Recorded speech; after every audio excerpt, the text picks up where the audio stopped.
Mr. Buffett goes to Washington, D.C., and we are with him right here on Fox Business. Welcome back to Warren Buffett. We're continuing our conversation, of course. Your view on so many things matters to a lot of people because you're arguably the greatest living investor, and I'd love to know your thoughts on this Massachusetts election. I bring that up because it makes me wonder about the whole financial zeitgeist in people's minds about thinking that any kind of change is the change that they want. 3 major elections since President Obama had taken office, and that would be the gubernatorial races in Virginia, in New Jersey, and then, of course, the state Senate race in Massachusetts. All 3 went to Republicans. Yeah. What does Massachusetts tell you?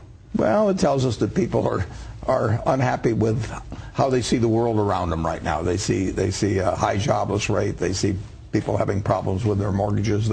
They're in a fairly negative mood currently. They'll get over it at some point, but right now, you know, they're not happy with Congress. They're not happy with banks. They're not happy with the administration. They're not happy with the health care bill. Whatever it may be, some combination of that, and so they're going to vote against whoever they think is down here in Washington. Is that misguided?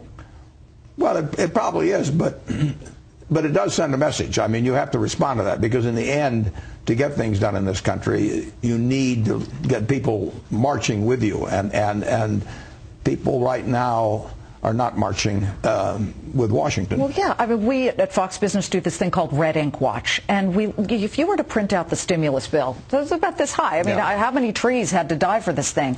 And people look at it and they say, we don't feel any job creation, even though we've come way off of the job losses and the bleeding that we saw in the employment world. Yeah, and they saw that stimulus bill with 8,000 earmarks or something of the sort, and they do not view Washington favorably, and that feeling, I think, is probably about Washington has soured some during the past year, partly because of factors like the economy, but partly because of what they see on television when they watch Congress. Yeah, Congress is not running very high in the polls at the moment. Let's get to Berkshire. Of course, yesterday you had the big meeting, and everybody voted to split the B shares, the cheaper shares, less expensive. Let's not say cheap. Yeah. And today is the first day they're trading. Warren, the volatility is crazy. 5 times normal volume, which is what you always have bristled against. You wanted long-term shareholders. Again, the stock is hitting a new high. Does this make you happy, or does it disconcert you a little bit? Well, we want to get the same kind of shareholders we've attracted in the past. We want to get people who look at buying a share in Berkshire like buying a piece of a farm or an apartment house that they intend to hold forever. And it's up to us to attract those kind of people by what our policies are, our communications are with them. And I think it'll be okay, but my guess is there's been a little more action than is ideal today. Well, they're running at about $72 and change at the moment. Yeah, well, I'm not talking about the price on it, but just in the end, you know, we hope we have shareholders who are in sync with us, who measure us the way we measure ourselves, who've got the sort of time horizons and all of that sort of thing. What do you say to the day traders who are in today? We don't want any day traders. No day traders. No. And incidentally, we get very, very few of them in the end. You know, you did this so you could complete the purchase of Burlington Northern, the railroad. I want to make a comparison here because you are also, of course, Kraft's largest shareholder. You've been adamant saying you were against Kraft buying Cadbury. Right.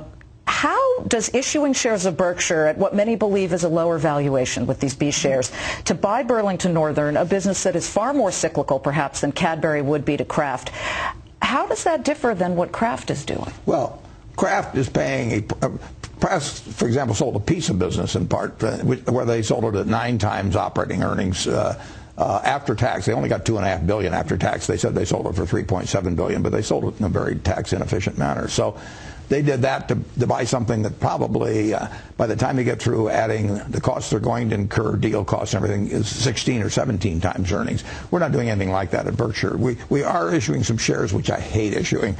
Charlie hates issuing them. The board of directors hates issuing them. But it was the only way we could make the deal, and we are using $22 billion of cash in what we think is a very effective manner, and we're not selling off any of our businesses to do so. Not selling any businesses? No. Would you use the liquidity from the 50-for-1 split that's left over to buy more businesses other than Burlington? We'll keep buying businesses, yeah. As long as I'm alive, we'll be buying businesses. You'll be buying businesses. Yeah, and we'll try to buy them for cash. Sometimes we may have to use some stock, but we'll use as little stock as possible. This reminds me, of course, and you're the biggest shareholder of Coca-Cola as well. You were against Coke buying Quaker Oats, and PepsiCo picked it up, and that, of course, was Gatorade, and it worked out very well for PepsiCo. I'm not so sure. Have you looked at Gatorade lately? Disagree? Have you looked at Gatorade lately? It's down. I think it's down. I shouldn't name a figure, probably, but